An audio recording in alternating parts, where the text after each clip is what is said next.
Giovedì 19 gennaio, San Bassiano. È il 19° giorno dall'inizio dell'anno, ne mancano 346 al termine. Il sole sorge alle 7:44, tramonta alle 16:59.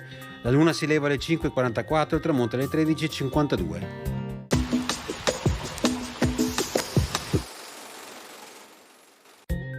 I 7 comuni vicentini dell'altopiano di Asiago ottengono nuovamente conferma riguardo i loro antichi privilegi.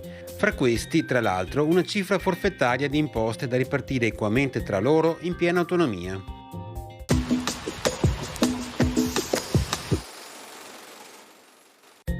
Le previsioni per domani: cielo in prevalenza molto nuvoloso, pur con alcune fasi di schiarite, specie in montagna. Specie nella prima parte della giornata, su bassa pianura e costa, sarà probabile qualche modesta precipitazione, anche a carattere nevoso. Temperature minime raggiunte di sera, in diminuzione anche sensibile, salvo locali leggere controtendenze ad est. Le temperature massime aumenteranno un po', salvo risultare localmente stazionarie o in lieve diminuzione.